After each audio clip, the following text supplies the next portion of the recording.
Today's podcast is sponsored by Community Boost, a digital marketing agency empowering social ventures changing the world.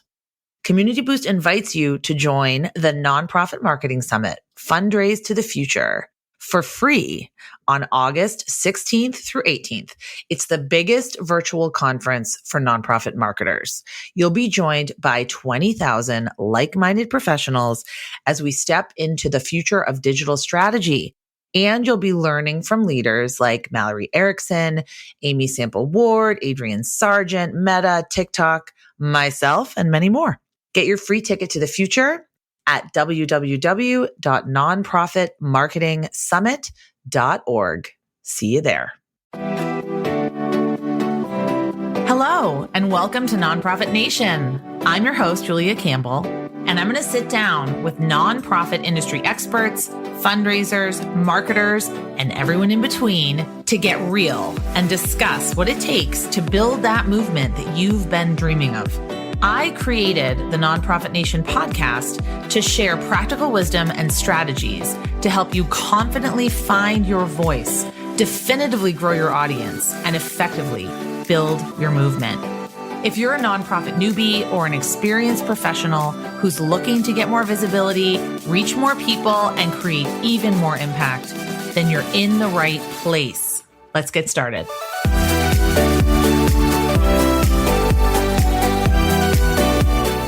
Hi, everyone. Welcome back to Nonprofit Nation. Thrilled that you are here today. This is your host, Julia Campbell. And today I'm going to be talking to Rhodri Davies. He is a widely respected expert and commentator on philanthropy and civil society issues. He's also the director of Philanthropy Matters, a new think tank focused on philanthropy issues, and the host of the Philanthropisms podcast. He's a Pears Research Fellow in the Center for Philanthropy at the University of Kent and the Philanthropy Expert in Residence at the Pears Foundation. In 2016, Rhodri published Public Good by Private Means, How Philanthropy Shapes Britain, a book tracing the history of philanthropy in Britain and what it tells us about the modern context. Rhodri, I'm so excited to have you here. Delighted to be here, Julia. Thanks very much for having me. Yes, I've been reading your blog on Medium for quite some time, and I've listened to your podcast. I listened to the Giving Thought podcast, your former podcast. I've listened to your newer podcast as well. So I'm just really excited to have a very interesting talk about philanthropy, something that has been actually coming up in the news and has been being discussed in many circles. So I'm just thrilled. But usually when we start the podcast, I like to ask my guests how they got involved in this kind of work, how you get involved in charity work. Yeah, absolutely. And it's, as ever, I think with philanthropy, it's an area a lot of people fall into rather than plan to get into. And I definitely count myself among that number. The short version is I was kind of trying and failing to do a PhD back in the day in an entirely unrelated topic. And for various reasons, I kind of decided I didn't want to be doing that. So I left and got a job in a think tank because I wanted to be doing some research work, but kind of more real world stuff. And it just happened that there was a project at the time on philanthropy, looking at kind of people in the financial services industry in London giving, philanthropically, which wasn't something I'd ever thought about before. But I landed a job doing the research for that and got hooked and was sort of fascinated by the topic. And ever since then, I've stayed in the area and expanded my own knowledge. And particularly, as you mentioned, I ended up writing a book back in 2015-16 all about the history. And that's become quite a big part of the work I do as well. Exactly. I'm really fascinated with the history of philanthropy. So in your view, when you say philanthropy, what does that mean? What is philanthropy? It's a really tricky one because I think it's this is one of the big challenges for anybody working in philanthropy is you can't get any two people to agree on what they're actually talking about. And there are kind of, really live and important debates going on at the moment about whether we need to reclaim, the notion of philanthropy and its original meaning and get away from the idea that it's just all about really wealthy people giving through foundations. And I guess, for me, the kind of core idea in some ways, it's about people trying to do public good with the private assets that they have. But whether that's at, the level of the super wealthy, or whether it's at the level of, much more modestly wealthy people like you or I, and it can be in all sorts of different ways. It's not just about money either. It's about how you kind of use your time and the money that you have, but also your energies to try and improve the world for yourself and for others. Exactly. I think it's a spirit of giving. And I know that it comes from the Greek for love of humanity. And I think that people might misconstrue philanthropy as being just the realm of the rich and being the realm of Bill Gates and, Mackenzie Scott and people that are giving millions and millions of dollars. But I would love to encourage nonprofits to see it democratized and to see it as, smaller dollar donors are actually increasing and the number of donors are increasing while giving is still kind of remaining stagnant. But I think that there's a lot of opportunity there. So we had talked a little bit before we pressed the record button about the New Yorker article in the May 30th issue by Nicholas Lemann. Would the world be better off without philanthropists? And I'm actually wondering what you thought of the article, what you thought of the review of the book. And do you think that philanthropists do have too much power? Yeah, I thought it was a fascinating article, and it's another example of the phenomenon that, I've kind of been thinking about philanthropy issues for the last decade or more, and kind of engaging with some of the criticism and critique around philanthropy. And when I started, it was a niche issue even within the philanthropy world. So people sort of, give you slightly odd sideways looks if you started talking about the relationship between philanthropy and democracy, or the relationship between philanthropy and inequality. So seeing, really well thought through articles like that in the mainstream press, I think is really good. It brought to mind a few things to me. One is that I think it's great that people are engaging with these issues and having these debates. And this was a really good example of an article doing it well, I thought. I think more broadly, there's a slight concern that sometimes when these issues get discussed, it breaks down too easily into people just sort of going either philanthropy is good or philanthropy is bad. And the reality is it's, there's a lot more of grey area and nuance in the middle. And that's kind of where we need the conversation to be. I think in reviewing these two books, Emma Saunders Hastings' new book and Paul Vallely's book that was out a couple of years ago, I think the author made one really, really good point, I think, towards the end, pulling it together, where he sort of said, that these critiques are really important, particularly the ones Emma Saunders Hastings makes, and we should take them on board.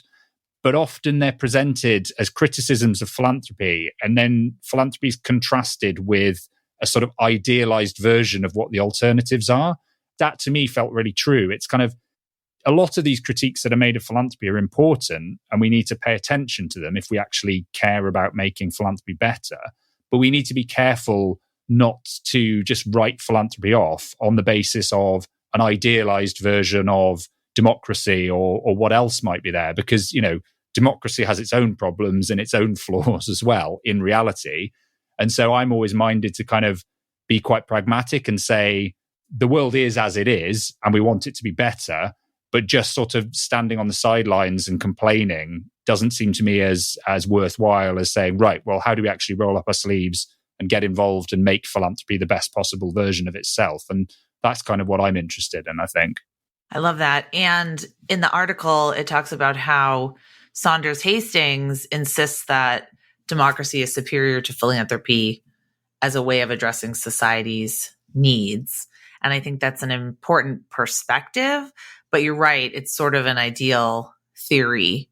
It's a good system if everyone complies with the rules, if everyone kind of plays the game, which we know they don't. And you're based in the UK. Yeah. And that, I guess the other thing there is it really goes to your point about if you think philanthropy is just about giving by, Elon Musk or Mark Zuckerberg and Jeff Bezos, then you probably will have these concerns because, in all honesty, we do need to be concerned that it has a sort of anti-democratic force because we're allowing very wealthy people to influence the public sphere. If you acknowledge that actually philanthropy is about much more than that, and there's this huge long tail of people giving at much more modest levels, actually, there's a pretty good argument that that's quite healthy for a democracy, and it's good that people are able to do that. So I think, we need to be careful that we're all talking about the same thing when we talk about philanthropy. What's changed in the past 18 months, 2 years that you've seen in the philanthropic sector, good or bad, or both? I mean, certainly much more willingness to kind of engage with some of these critical debates. And I think the interesting thing has been the extent to which philanthropists and people working in foundations, I think, have kind of internalized these almost. It feels like a real moment of self-reflection for philanthropy, which on the whole, I think is a really, really positive thing. I guess what's been really interesting in the last 18 months to 2 years with the pandemic happening is what effect that has had and how much of it is going to change things longer term. So, we had a lot of discussion off the back of the sort of urgency of the early stages of the pandemic about people, saying we need to do philanthropy quicker. We need to change our mindset and get beyond, kind of program-based funding and attaching all sorts of strings to things, and instead shift to just giving core cost funding and having trust in grantees. And I think that's a really sort of positive development and a great debate. The question is that something that just happened over the short term because people had to? And are we going to go back to how we did things before? Or is it genuinely going to change in the future? And I think the same is true about things like the focus on racial justice. It was great to see so many organizations acknowledging the importance of the Black Lives Matter movement and acknowledging that philanthropy needs to sort of question itself when it comes to racial justice and what its role is. But again, if that's to be meaningful, it needs to not just be some statements put out, in the wake of all of those stories and the uprising of attention in it. It needs to be genuine shifts in behavior and practice over the longer term. And I think the jury's still out a bit about, whether that's really going to happen. Absolutely. I think a lot of foundations, a lot of funders are checking a box, and there's a lot of performative, I don't know if it's called philanthropy, but there's a lot of performative actions out there where systemic change is not perhaps as embraced as it should be. So in your opinion, what can philanthropists do? What can foundations do to try to bring about this systemic change, to try to actually change the fundamental systems? I mean, I think none of them is a silver bullet, but there are kinds of things. And I constantly ask myself this question about, what does a form of philanthropy that answers all these criticisms look like? I think, some obvious things are transparency and openness. I think the more that philanthropy is kind of open about where money comes from and where money's going, the better, because I think that makes it more accountable and sort of more comfortable within a democracy. I think finding ways of giving away power as well as just financial resources is important. So I think the focus on things like participatory grant making are really, important. And basically the idea that the people who used to be seen as almost kind of passive recipients of charity are now more actively being involved in making decisions about how resources are spent. I think that's hugely important. The main thing, and the sort of wider point, is I think in discussions of philanthropy, to me, it's become really clear that we've got to have context. So you can't talk about philanthropy in isolation from thinking about questions of whether or not, the levels of taxes are high enough, or whether there should be wealth taxes, or about where money's come from and whether that raises kind of ethical questions about whether or not it's legitimate to give it away. So I think contextualizing philanthropy is really vital if we're going to make sure it's a sort of positive force in society in the future. Absolutely. I think that's incredibly relevant. I absolutely love that. It's all about thinking about the future, being proactive rather than being reactive. And I teach that a lot with my students and my clients. And one of the articles that caught my eye that you had written was for the third sector. And it was called "Why Aren't More Charities Supporting Community Building Initiatives?" And it was about the changes and the challenges brought about by the pandemic, but the opportunity created. And you write, it launched a remarkable upsurge of community spirit, which I absolutely saw here in my local community. I saw nationally, I saw internationally. And you pose the question for charities, how should they be doing more to support and harness this kind of renewed focus on community? So can you tell us more about some of the ideas that the nonprofits listening to this, how can we do more to support this sort of culture of philanthropy, harness this renewed focus on community? Yeah, it was an interesting piece to be involved in. It kind of come out of a conversation I'd had with an organization here called Eden Project Communities, and they kind of organize like an annual community lunch event. Basically, it's just it's not for fundraising or anything else like that. They basically just support local communities to come together and have a big community lunch event once a year and bring people together, just on the basis of that being a good thing to do to sort of strengthen communities. That had already been going on. And it seemed particularly interesting in light of what happened, as you say, during the pandemic, with more and more people becoming aware of their local area and the needs around them, particularly during the sort of periods of lockdown. But the gap seemed to me from the conversations I'd had that more kind of straightforward non-profits might look at these things and think, oh, that's good and it's great that it's happening. But they didn't quite see the relevance to them or understand what they could be doing. And I think that's both, a shame in that there is a kind of an interest for all of us as a society in sort of focusing on how we can get stronger communities. And, we all have a responsibility, and I would include nonprofits in that. But there's also probably a more self-interested argument for charities, which is stronger, more connected communities tend to be more likely to give and to fundraise. So actually, if as an organization you want to try and sort of tap into that, you have an interest in building those connections of community. The difficulty is it's not necessarily as simple as if you get involved in this initiative, you will raise X pounds or dollars. So I think the challenge often is that people involved in fundraising don't have the freedom or feel empowered to kind of take a longer term view of some of these issues and say, actually, there's benefit, in helping strengthen those bonds of community.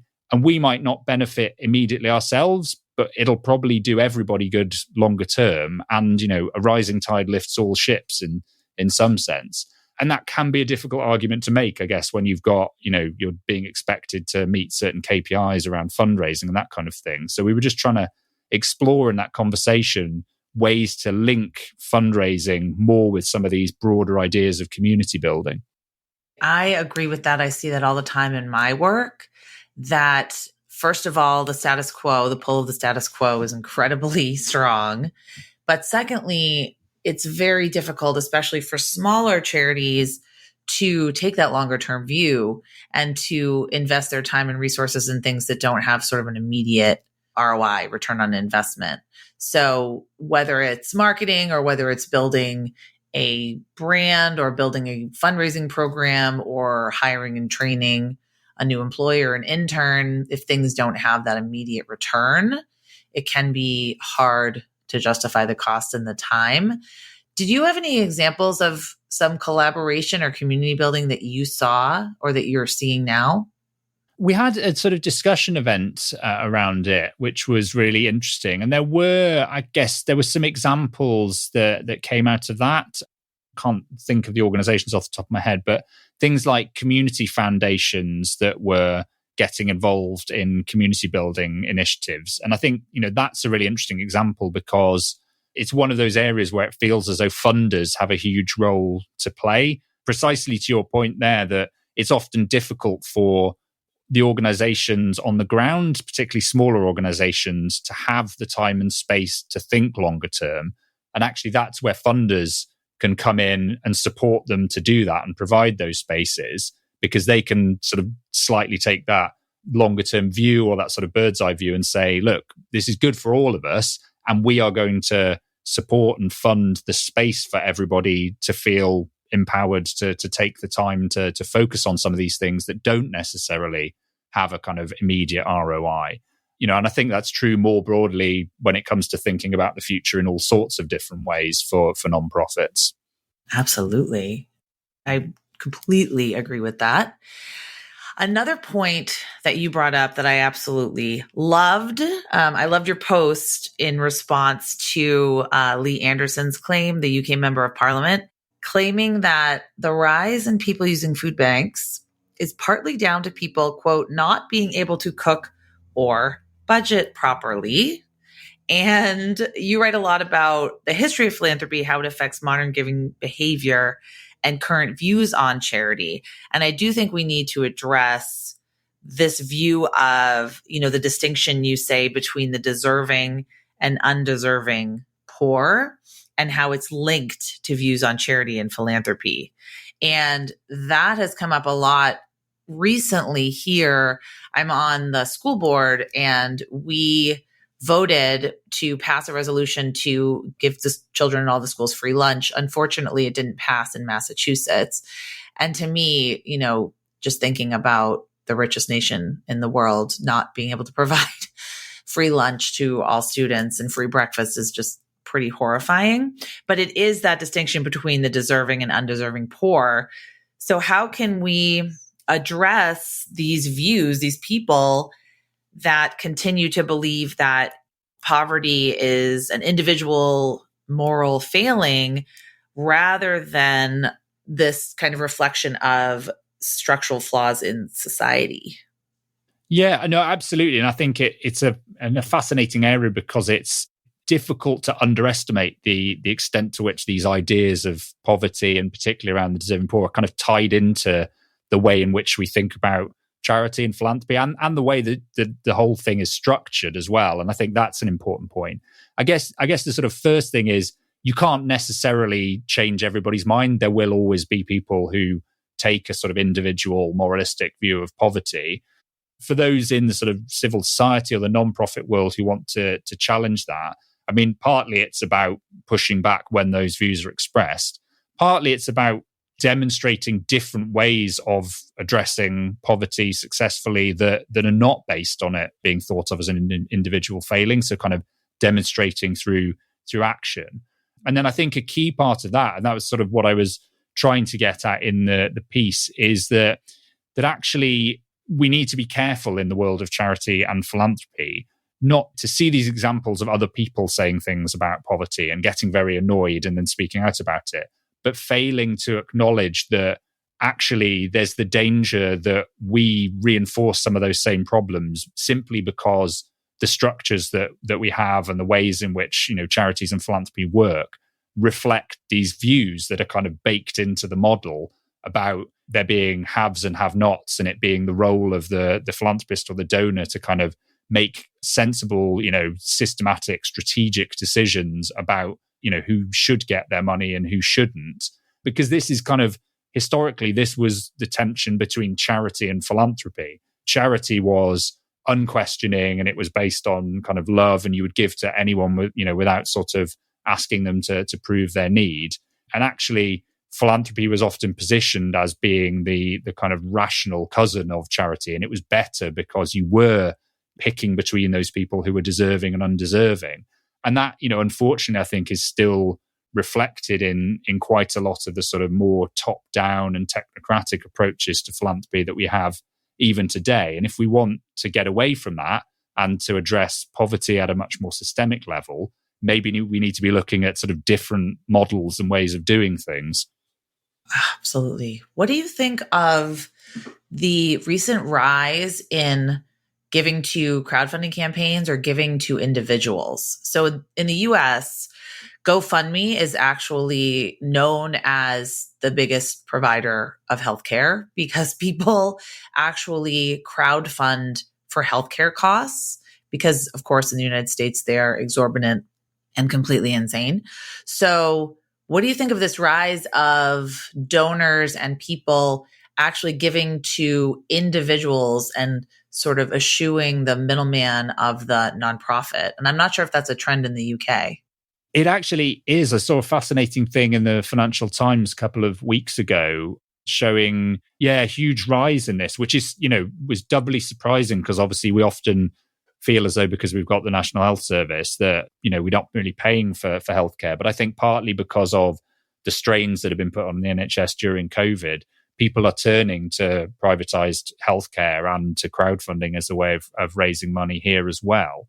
I guess for me, I have quite a few concerns about it, but I think fundamentally, I just think it's fascinating and something we really need to pay attention to as one of the key trends within in philanthropy and giving. In a way, I often think of it from a historical point of view as almost technology's bringing us full circle right back to the oldest possible models of giving, because we're kind of talking about person-to-person interactions.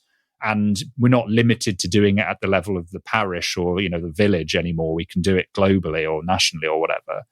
There's some good things about that. I guess if, human connection and being asked by an identifiable person is what drives giving, maybe we'll get more giving overall as a result. The danger, though, I guess, is that we reintroduce some of the challenges that charities were kind of created in the first place to overcome, which is all of those individual biases that we bring to the table when we make decisions, and particularly some of those questions about the deserving and the undeserving poor. I think they're an issue when we're talking about formalized charities and non-profits, but they're even more of a problem if you're talking about individuals literally picking who is or isn't deserving of getting their money. There is evidence out there. I've read some interesting papers about medical crowdfunding to show that, as you might expect, there are all kinds of sort of racial biases people have. They're much more likely to give to people who look like them and are of the same class as them and all this kind of thing. So I'd be very worried if we were shift towards that as the sort of default model for funding social goods. I guess my final thought on that, I keep saying this to people in charities, is rather than just standing by and going, oh, it's, that's a trend, isn't it terrible if that happens? For my money, charities and non-profits need to make a much stronger positive case about why they are necessary as intermediaries precisely to overcome those challenges. If the problem is people are going to end up bringing biases to the table and making judgments about who is deserving and not deserving, charities need to be able to say, that's why we're still important in this day and age and why it's better to give via us. And I'm not sure many of them are making that strong argument at the moment. Wow. You kind of read my mind for my next question.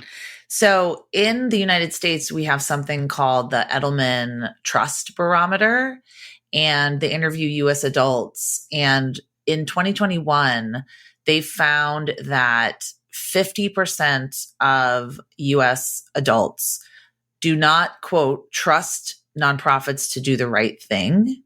So do you think trust in nonprofits is decreasing? I think this whole question of trust, is really interesting in that when I've seen some other research on this that tries to break down the difference between generalized trust in non-profits or the non-profit sector versus trust in individual organizations. And from what I've seen, there tends to be people have an enormous amount of cognitive dissonance where you ask a person, do you trust non-profits or charities? And they might have read all these narratives in the media and they say, oh no, they're all, they spend too much on overheads, that everybody gets paid too much, they're not trustworthy. And then you say, but what about the non-profits you support or you volunteer with? Are they not trustworthy? And people will say, no, they're great, absolutely amazing. They're all incredibly hardworking and I trust them.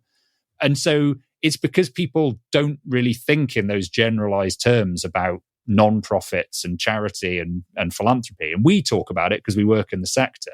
But actual people, they don't talk about those kind of things. So they talk about their relationship with the non-profits they know, and they do trust them. So I guess that's where I think this question of trust sometimes gets a little bit overstated, although I wouldn't want to pretend it's not a problem at all. I absolutely love what you said about how it's up to us to make the case that we are necessary, that we are needed, and that we are impactful.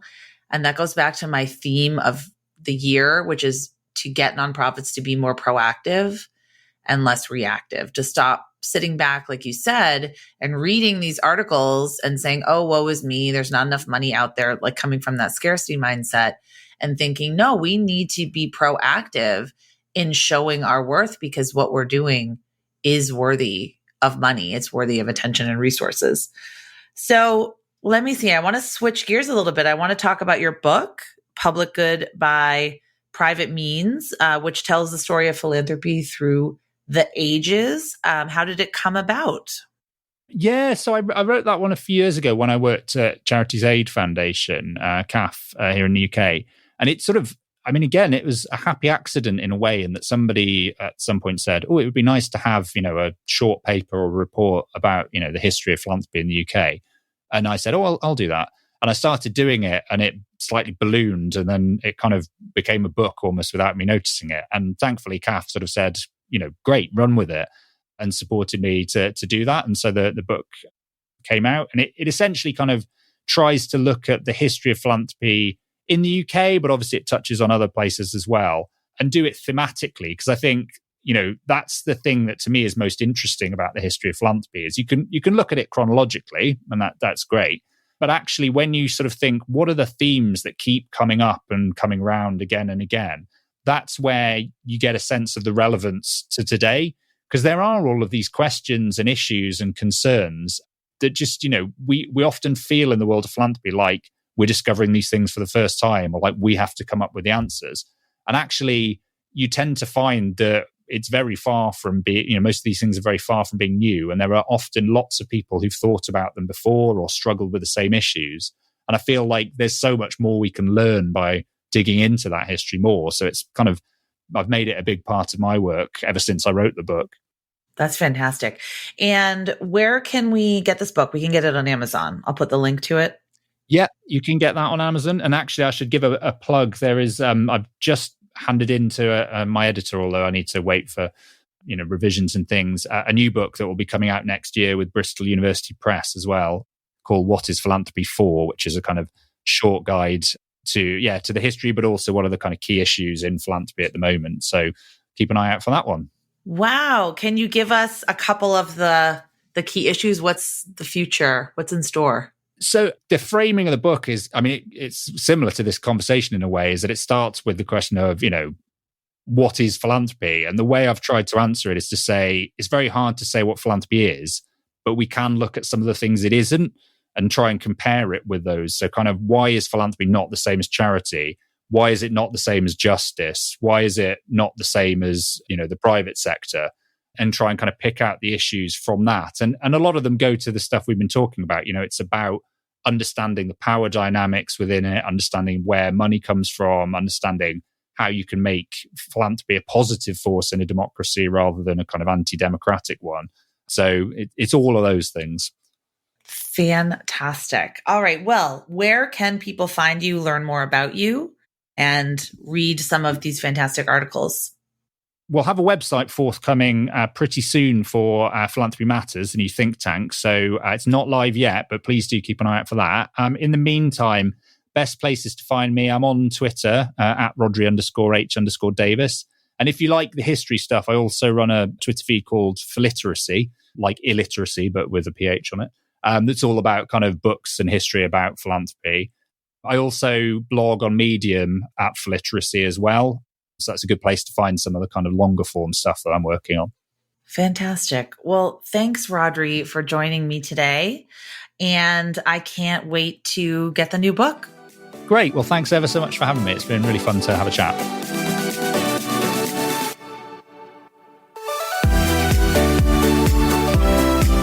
Well, hey there. I wanted to say thank you for tuning into my show and for listening all the way to the end. If you really enjoyed today's conversation, make sure to subscribe to the show in your favorite podcast app, and you'll get new episodes downloaded as soon as they come out. I would love if you left me a rating or a review, because this tells other people that my podcast is worth listening to. And then me and my guests can reach even more earbuds and create even more impact. So that's pretty much it. I'll be back soon with a brand new episode. But until then, you can find me on Instagram at Julia Campbell 77. Keep changing the world, you nonprofit unicorn.